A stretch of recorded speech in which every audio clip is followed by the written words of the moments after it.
मेरा नाम है अभिषेक मैनवाल और आपका स्वागत है मैनवाल्स फिजिक्स में। ठीक है, आज हम जो टॉपिक पढ़ेंगे उसका नाम है electric potential energy. Electric potential energy. अब तक इस चैप्टर में हमने बेसिक बातें कर ली हैं इलेक्ट्रिक फील्ड की, इलेक्ट्रिक पोटेंशियल की, फोर्स की, कूलम फोर्स की, ये सब बातें हमारी हो गई हैं। अब हमारा इसी लेन में नेक्स्ट टॉपिक है इलेक्ट्रिक पोटेंशियल एनर्जी। ठीक है, अब देखो इलेक्ट्रिक पोटेंशियल हमने देखा था। इलेक्ट्रिक पोटेंशियल क्या था? Work done per unit test charge. कौन सा वर्क डन? जो कि किसी टेस्ट चार्ज को इन्फिनिटी से हम किसी पर्टिकुलर पॉइंट तक लाने में कर रहे थे, वो वर्क डन। ठीक है, अब इलेक्ट्रिक पोटेंशियल एनर्जी क्या है? ये सिस्टम ऑफ चार्जेस के लिए होगा, यानी ये सिस्टम ऑफ चार्जेस के लिए होगा। सिस्टम ऑफ चार्जेस, इसमें एक से ज़्यादा चार्जेस होंगे। हम यहाँ पे इलेक्ट्रिक पोटेंशियल एनर्जी की बात करेंगे। ठीक है, इलेक्ट्रिक पोटेंशियल क्या था? एक दूसरे चार्ज को हम इन्फिनिटी से खींच कर ला रहे थे किसी पर्टिकुलर पॉइंट तक दूसरे चार्ज की इलेक्ट्रिक फील्ड में। ठीक है, वो क्या था? Work done per unit test charge, वो इलेक्ट्रिक पोटेंशियल था। अब इलेक्ट्रिक पोटेंशियल एनर्जी में डिफरेंस क्या है? ये सिस्टम ऑफ चार्जेस की बात करता है, यानी electric potential energy of system of charges is the amount of work done, the amount of work done in assembling charges at their location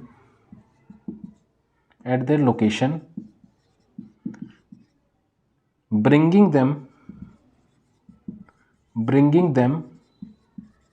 from infinity, मतलब चार्जेस को हम इसमें भी इन्फिनिटी से ही ला रहे हैं और एक पर्टिकुलर लोकेशन पे रख रहे हैं। डिफरेंस क्या है इसमें? सिर्फ इसमें जो सिस्टम है वो चार्जेस का, मतलब पूरा सिस्टम है एक चार्जेस का। चार्जेस 2 भी हो सकते हैं, 3 भी हो सकते हैं, फिर हम उस पूरे सिस्टम की पोटेंशियल एनर्जी की बात करते हैं। ठीक है, अब देखो इसका मतलब क्या हुआ। अब सपोज मेरे पास एक चार्ज ये है, ये प्लस Q1 चार्ज है मेरे पास यहाँ पे एक। ठीक है, अब अगर मैं यहाँ पे सिस्टम ऑफ चार्ज, चलो ठीक है मैं बात करता हूँ आगे। मैं 2 चार्जेस की बात कर रहा हूँ, मतलब सिस्टम ऑफ चार्जेस 2 चार्जेस का सिस्टम है। सिस्टम ऑफ 2 चार्जेस की बात करता हूँ, सिस्टम ऑफ 2 चार्जेस। एक चार्ज मेरे पास Q1 है और एक चार्ज को मैं इन्फिनिटी से खींचकर इस Q2 को इस एक पर्टिकुलर पॉइंट तक लेके आ रहा हूँ, ठीक है, अगर मुझे इसमें सिंपल इलेक्ट्रिक पोटेंशियल निकालना होता तो मैं बोल देता 1/4πε0 और ये Q1/R, ये इसका इलेक्ट्रिक पोटेंशियल हो जाता। लेकिन हम यहाँ पे बात किसकी कर रहे हैं? इलेक्ट्रिक पोटेंशियल एनर्जी की, जिसमें मैंने क्या बोला कि मुझे वर्क डन जितना भी करना पड़ रहा है इन्फिनिटी से इस चार्ज को यहाँ तक लाने में, इस लोकेशन तक सेट करने में। इसका मतलब देखो क्या है। अब देखो ये 2 चार्जेस है इसमें, ये एक चार्ज ये है, ये तो इस पॉइंट पे फिक्स है, यहाँ पे इस पॉइंट फिक्स है, मतलब इस पे मुझे कोई भी काम नहीं करना है इसके लोकेशन तक सेट करने में। इसके ये यहीं पे फिक्स है पहले से ही, ये यहीं पे मौजूद है। ठीक है, मतलब जो भी मुझे वर्क डन करना है इस वाले चार्ज पे करना है। ठीक है, यानी इसके कोरस्पॉन्डिंग अगर मैं वर्क डन की बात कर रहा हूँ, W1 = क्या है? 0 है। इसके ऊपर मुझे कोई भी काम नहीं करना है क्योंकि ये पहले से ही अपनी जगह पे है, अपनी लोकेशन पे पहले से ही है। इसकी लोकेशन मुझे सेटिस्फाई करवानी है, यहाँ से उठाकर मुझे यहाँ तक लाना है इसको। ठीक है, अब देखो जैसे हमने वर्क डन की बात करी थी, जब हम एक Q0 चार्ज को इन्फिनिटी से खींच कर ला रहे थे एक पॉइंट तक, तो उसमें हमने पोटेंशियल को बोला था, क्या बोला था? Work done per unit test charge. यहाँ पर ऐसे ही हम इस Q2 चार्ज को लेके आ रहे हैं इन्फिनिटी से एक पर्टिकुलर पॉइंट तक, तो इसमें Q0 किससे रिप्लेस हो जाना चाहिए? Q2 से। यानी यहाँ से मैं वर्क डन निकाल सकता हूँ V × Q2 निकाल सकता हूँ वर्क डन। यानी जितना भी वर्क डन होगा इस चार्ज को इन्फिनिटी से यहाँ तक लाने में, वो किसके इक्वल होगा? जो पोटेंशियल होगा इसका इनटू ये जो चार्ज है उसका। ठीक है, और पोटेंशियल अभी मैंने यहाँ पे बताया था, इस चार्ज का पोटेंशियल क्या होगा? 1/4πε0 Q1/R। ठीक है, ये मुझे पता है। अब अगर मुझे वर्क डन निकालना है इस चार्ज का यहाँ से, यानी मैं अगर W2 की बात कर रहा हूँ, इसके कोरस्पॉन्डिंग जो वर्क डन है वो W2 है, इसके कोरस्पॉन्डिंग जो वर्क डन था वो W1 था जो कि 0 था। ठीक है, वो W2 मेरा क्या आ जाएगा? यहाँ से W2 आ जाएगा V × Q1 यानी Q2 यानी 1/4πε0 Q1/R और इंटू Q2। तो ये मेरा क्या आ गया, ये मेरा वर्क डन आ गया सेकेंड चार्ज को इस पॉइंट तक लाने में, टोटल वर्क डन। ठीक है, इलेक्ट्रिक पोटेंशियल की बात नहीं कर रहा हूँ, वर्क डन की बात कर रहा हूँ अभी। ठीक है, अब एक वर्क डन ये है, एक वर्क डन ये है। जब मैं पोटेंशियल एनर्जी की बात करता हूँ सिस्टम के, जैसे यहाँ सिस्टम ऑफ 2 चार्जेस है, तो जब मैं पोटेंशियल एनर्जी की बात करूँगा तो मैं ये पूरा वर्क डन ऐड करूँगा और ये work done as a potential energy save हो जाएगा सिस्टम में। ठीक है, तो अगर मैं पोटेंशियल एनर्जी को U से दिखा रहा हूँ, U इज़ पोटेंशियल एनर्जी, तो वो W1 प्लस W2 हो जाएगा। यहाँ पे W1 तो 0 है, प्लस W2 क्या है, ये है 1/4πε0 Q1 Q2 अपॉन R। यानी मेरे पास U की पोटेंशियल एनर्जी की वैल्यू क्या आ गई, 1/4πε0 Q1 Q2 अपॉन R। तो ये वर्क डन ही मेरा पोटेंशियल एनर्जी की तरह इसमें स्टोर हो जाएगा। तो ये पोटेंशियल एनर्जी किसकी होगी, सिस्टम ऑफ 2 चार्जेस की। अब अगर मेरे पास सिस्टम ऑफ 3 चार्जेस आ जाए, अब अगर मेरे पास सिस्टम ऑफ 3 चार्जेस आ जाए तो मेरा क्या होगा भाई, देखते हैं अब क्या होगा। अब देखो, सिस्टम ऑफ 3 चार्जेस कुछ इस तरीके का सिस्टम है। ये है, एक चार्ज इस P1 पॉइंट पे है, एक इस P2 पॉइंट पे है, एक इस P3 पॉइंट पे है। P1 पॉइंट पे जो चार्ज है वो Q1 है, वो प्लस Q1 है, वो यहीं पे फिक्स है। ठीक है, अब इस चार्ज को भी, इस Q2 चार्ज को मैं इन्फिनिटी से लेके आया हूँ उस पॉइंट पे, इस Q3 चार्ज को भी मैं इन्फिनिटी से लेके आया हूँ इस पॉइंट पे। ठीक है, यानी अगर मैं इन 2 चार्जेस को इन लोकेशंस पे इन्फिनिटी से उठा के ले आया हूँ तो हमें इस पूरे सिस्टम ऑफ 3 चार्जेस में पोटेंशियल एनर्जी की बात करनी पड़ेगी। ठीक है, पोटेंशियल एनर्जी देखो, अब इसके कोरस्पॉन्डिंग वर्क डन अगर मैं W1 बोल रहा हूँ तो वो W1 तो 0 होगा, जैसे पिछली बार का केस था, क्योंकि इस पे मुझे कोई भी काम नहीं करना पड़ेगा इसकी लोकेशन सेट करने में, क्योंकि ये पहले से सेट हुआ है।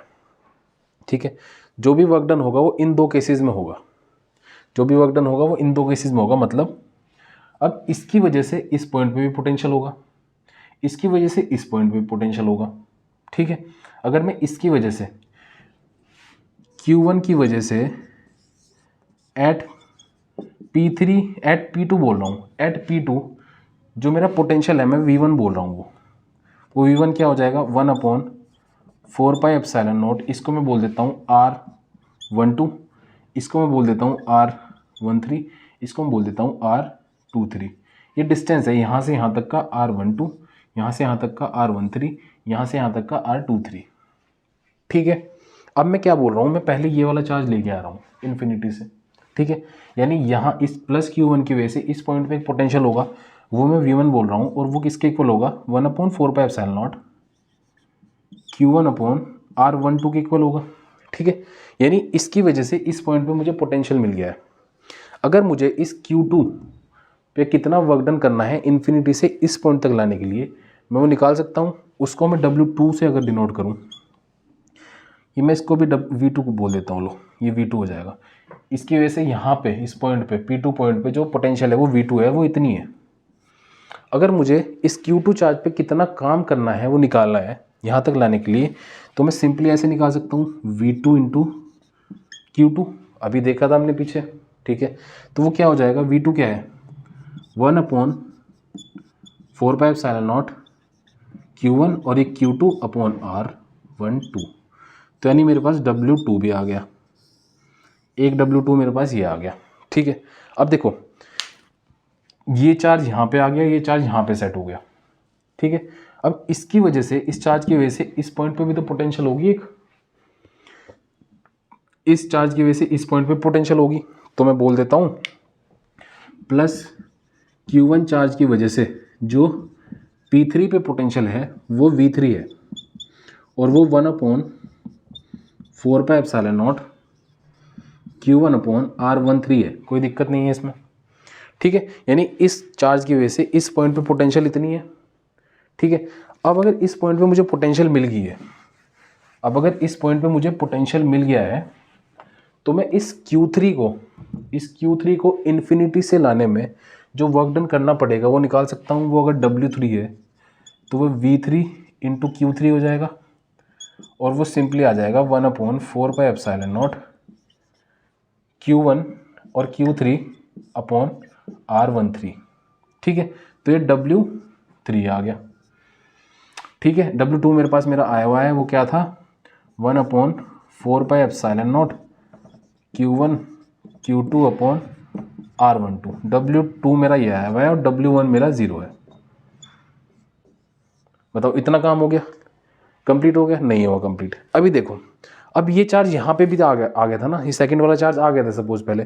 तो जब सेकंड वाला चार्ज आ गया तो इसकी वजह से भी तो यहाँ पे एक पोटेंशियल होगी, इसकी वजह से तो यहाँ पे भी थी और यहाँ पे भी थी।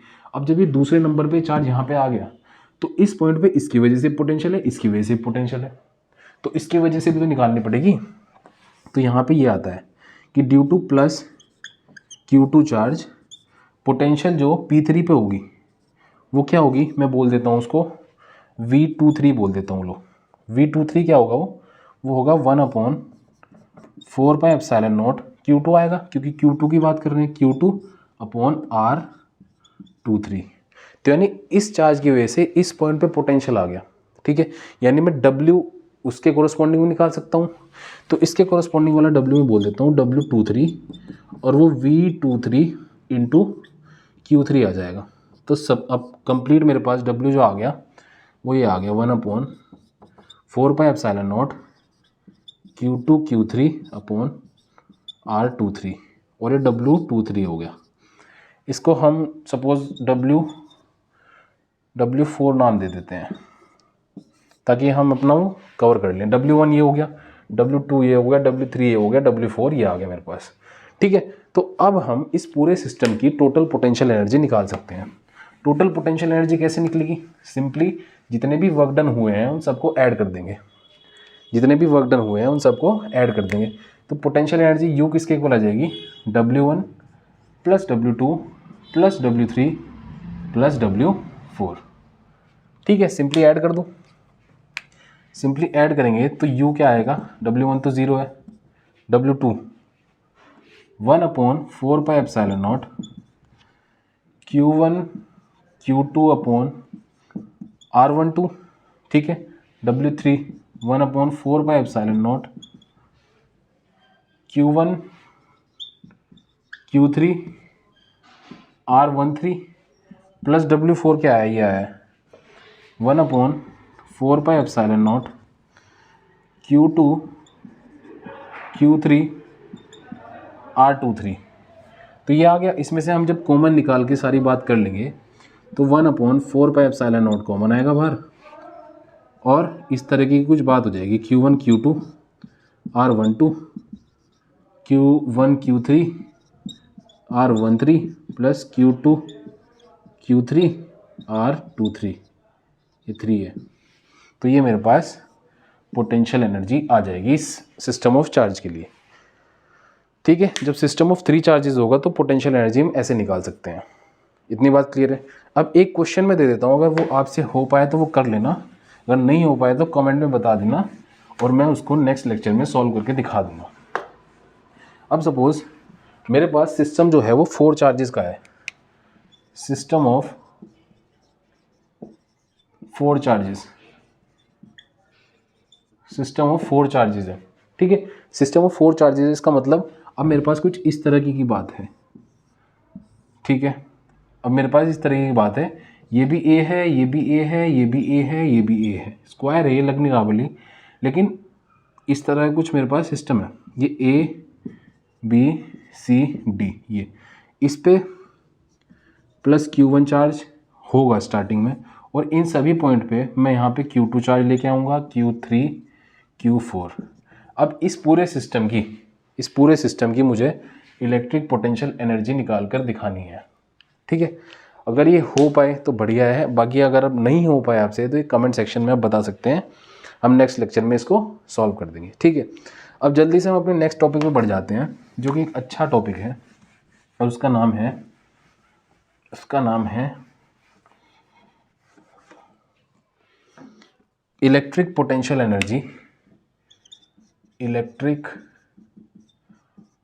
Energy of dipole in uniform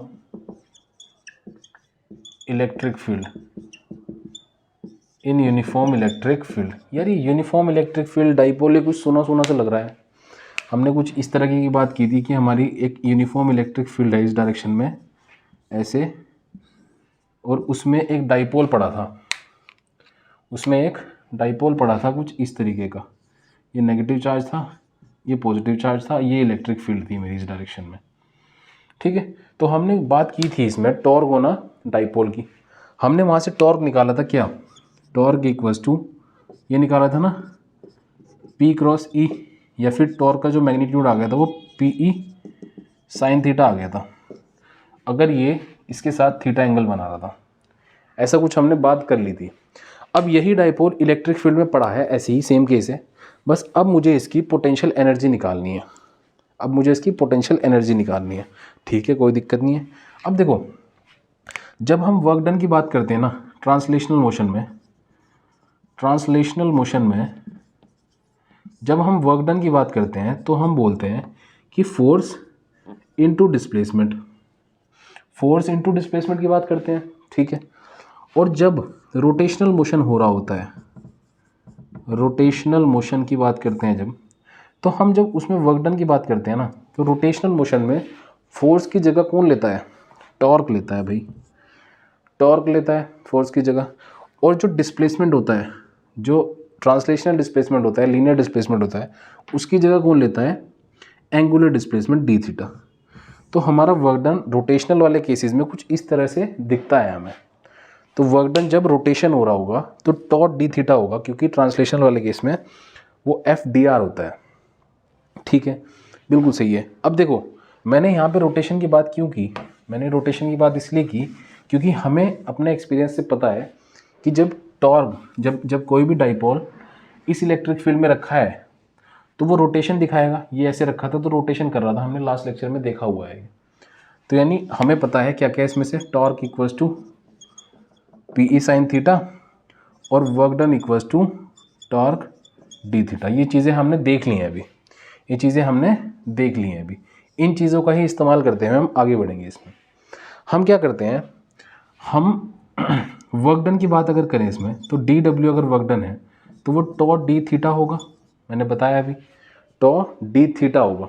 ठीक है, अब क्या बोल रहा हूँ मैं, टॉर्क की वैल्यू रखता हूँ PE sine theta, PE sine theta D theta, यानी मेरे पास ये स्मॉल वर्क डन आ गया। अगर मेरा जो ये डाइपोल है ये एक स्मॉल एंगल, सपोज ये ऐसे था, अब ये डाइपोल थोड़ी देर बाद कुछ इस तरीके से आ गया, यहाँ पे आ गया, तो ये इस स्मॉल एंगल डी थीटा से रोटेट हो गया, ये स्मॉल एंगल डी थीटा से डिस्प्लेस हो गया, यानी एंगुलर डिस्प्लेसमेंट इसमें कितना है, डी थीटा है। तो इस केस में वर्क डन कितना आ गया मेरा, ये आ गया। अब मैं बोल रहा हूँ कि सपोज मेरा जो ये डाइपोल है ये इनिशियली अगर इसके साथ इलेक्ट्रिक फील्ड के साथ θ1 एंगल बना रहा था, और फाइनली ये रोटेशन के बाद, रोटेशन के घूमने फिरने के बाद ये फाइनली जो एंगल बना रहा था इसके साथ, ये कुछ इस तरीके का बन गया, और फाइनली इसका एंगल जो बनने लगा वो θ2 बनने लगा, ये हो गया, यानी θ2।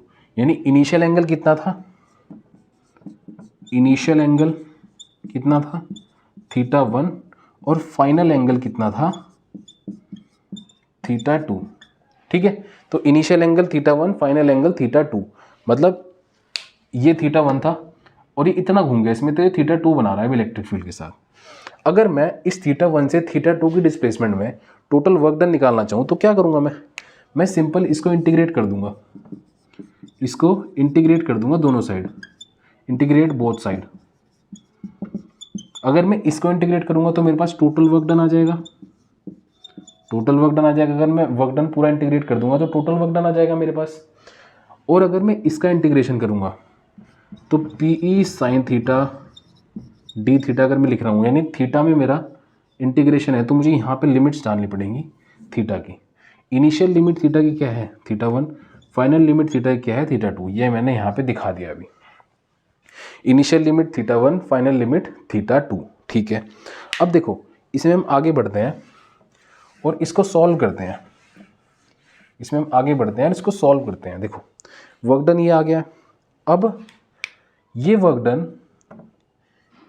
Done as a potential energy, this work done जो आया है will store as potential energy of dipole. हमने देखा है हमेशा ही, हमने ग्रेविटेशन वाले चैप्टर में भी देखा था जब हम एमजीएच की बात कर रहे थे। एमजीएच क्या था? पोटेंशियल एनर्जी थी। वो पोटेंशियल एनर्जी क्यों थी? वो पोटेंशियल एनर्जी इसलिए था क्योंकि वो वर्क डन भी था।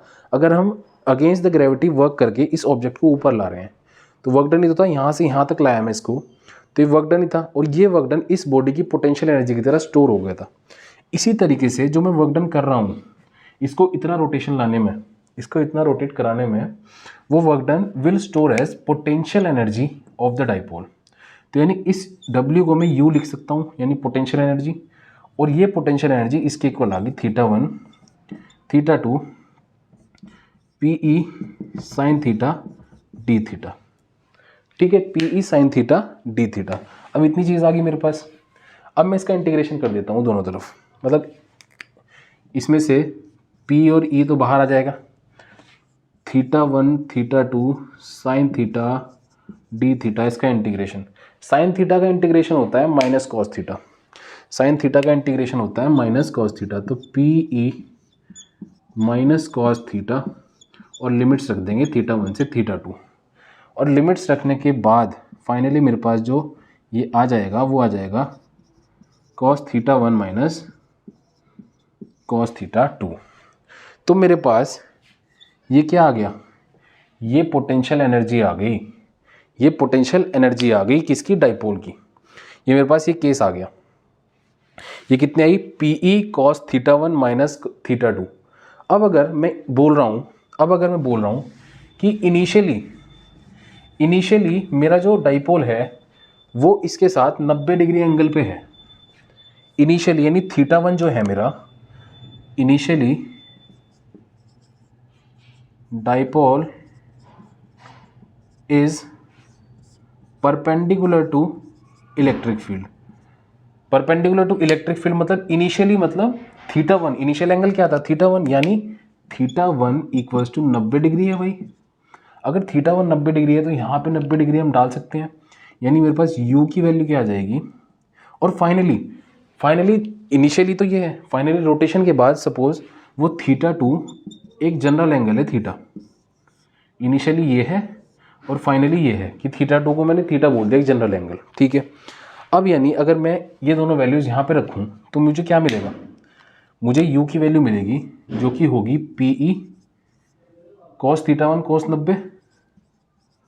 cos 90 degree minus cos theta. तो ये आ गया मेरे पास। cos 90 क्या होता है? cos 90 तो ज़ीरो होता है यार। ये तो एक नर्सरी क्लास में जो पढ़ के आके 10th क्लास में आया होगा वो भी बता सकता है। cos 90 ज़ीरो होगा, तो ये हो गया भाई साहब ज़ीरो। तो यहाँ से मेरा आंसर फाइनली क्या आ गया? PE cos theta. अब देखो ये PE cos थीटा है, PE cos थीटा। इस PE cos थीटा को अगर मैं U equals to minus P dot E लिख दूँ तो कोई दिक्कत नहीं होनी चाहिए। यानी मेरे पास पोटेंशियल एनर्जी जो आ गई वो माइनस P डॉट E आ गई, क्योंकि P डॉट E क्या हो जाएगा? PE cos थीटा ही हो जाएगा वापस। ठीक है, तो मेरे पास potential energy of a dipole क्या आ गई? ये आ गई। और ये एक इम्पॉर्टेंट एक्सप्रेशन है बहुत ज़्यादा, एक इम्पॉर्टेंट एक्सप्रेशन है बहुत ज़्यादा। अब देखो हम सिर्फ इसमें 3 केसेस की बात कर रहे हैं, फिर ये हमारा टॉपिक कंप्लीट हो रहा है। वो 3 केसेस क्या हैं? वो 3 केसेस क्या हैं? जो डाइपोल होगा ये सबसे ज़्यादा अपनी स्टेबल स्टेट में कब होगा? ये डाइपोल जो होगा वो स्टेबल स्टेट में कब होगा?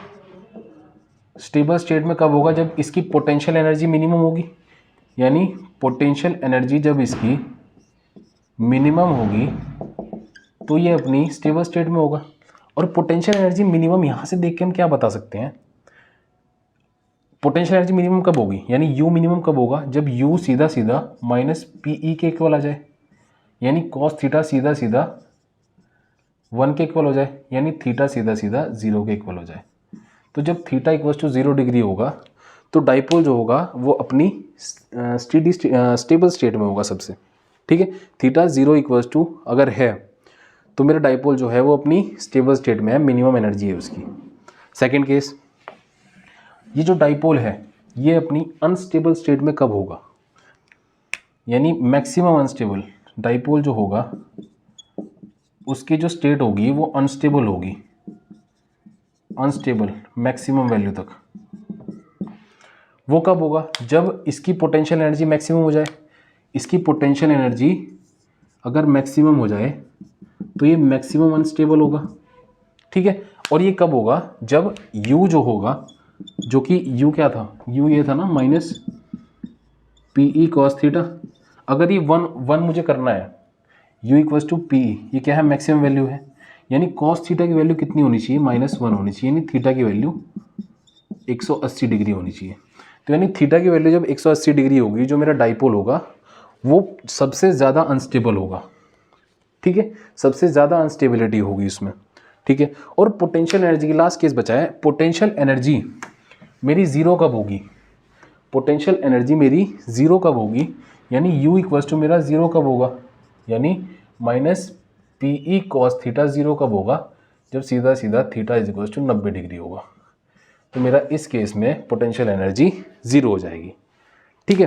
तो ये आपका एक अच्छा टॉपिक था जो कंप्लीट हो गया है, potential energy of a dipole, ठीक है। टॉर्क डाइपोल हमने देखा हुआ है यूनिफॉर्म इलेक्ट्रिक फील्ड में, ये भी हमारा कंप्लीट हो गया है। होपफुली आप लोगों को ये समझ आया होगा। थैंक यू सो मच और ध्यान रखिए। Bye bye, tata, good bye, ख़त्म, बाय बाय।